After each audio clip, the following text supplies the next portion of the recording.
My name is Celeste, and I lost 20 pounds using the Gabriel Method about 4 years ago. I've struggled with my weight starting at the age of about 10. I remember being 10 years old was the first time that I started thinking about my body image and how it looked and if I was satisfied with it, and fluctuated back and forth for all throughout my teens and into my early 20s. And it was a continual challenge for me to be satisfied with my body and to actually feel like I liked it. And it wasn't until I discovered the Gabriel Method and really started looking at what weight and food and nutrition meant to me in a really different way. When I discovered the Gabriel Method, I was working for a company that was doing a partnership with John, and his message resonated with me. It was the first time I'd heard someone talk about weight and nutrition in that way. And when I heard John talk, and I decided to just do his 6-week program, and I did it to the T. And it was incredible for me. It was the first time I just had this internal, like, yes, he's talking and speaking a language that works for me. I had reached some level of success on my own.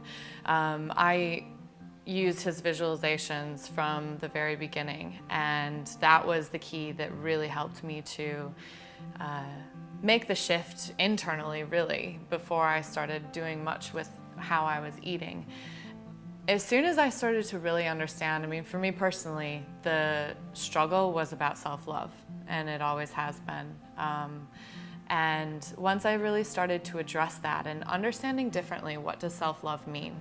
So what does it mean to love yourself? I've always thought about that love comes from other people, and that I receive love by the way that someone else is giving me love, versus how can I create that love inside of me. And once I started to really address that, it took form in my routine. And that has been the biggest shift for me, is that self-love looks like going to yoga and prioritizing that before more work.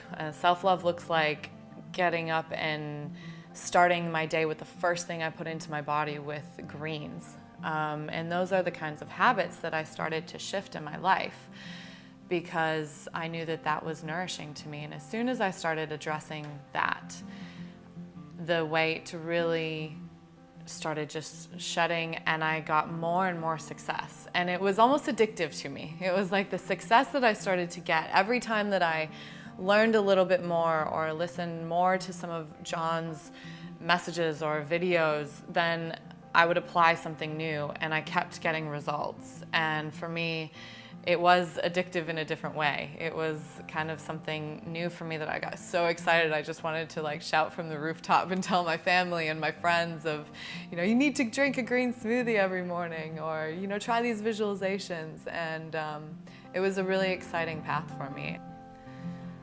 I feel that I'm getting healthier all the time. As I mentioned, I continue to seek out new knowledge in how can I learn more about my body. I'm really trying to expand my knowledge and education on what goes on in my body, and pairing that with the emotions. And one thing that an area that I feel I'm growing healthier with my attitude towards food is I always had this real black and white about food. There was good food, there was bad food. There was right food, there was wrong food. And this emotional turmoil with food was really challenging for me. My relationship with food has shifted a lot over the last few years. And probably this is the biggest growth that I've had since I've lost my weight, is shifting my idea about good and bad food. I really want to live in a way that there isn't restriction, that there isn't good and bad, right and wrong with what I eat. And that's something that I continue to strive to grow in. And I pretty much now eat anything that I want. I may have a piece of bread, I may have a piece of cake, I may go out and have a piece of fried food. But the difference for me now is that my body truly stops me from having too much. And so if I am out with friends and family and perhaps there's not the kind of food that I may normally eat on a day, I don't restrict myself from not enjoying that love from the food that was prepared by my family. But I just know that I have a certain point where then my body's going to respond and say, hey, that's enough. And of course, there's some times where I'm not as connected with it, but I think that's when I know it's time for me to come back to the visualizations, because that's what helps me to really get in tune with listening to what my body is asking for. And that's how that messaging has started to take place for me. I also started incorporating some of the ideas that I've learned from John's visualizations into my yoga practice, which has been, again, just the next step in my journey of learning, which has been to visualize things happening in my body while I'm moving. So healing taking place, or things like seeing something that might be a bit sore and it might have a color to it that looks like it needs some help, and bringing in that white light and healing it and kind of creating that sacred space around it. And that's been, again, just something that's been really interesting for me to experiment with and see results, and just more inspiration in my journey.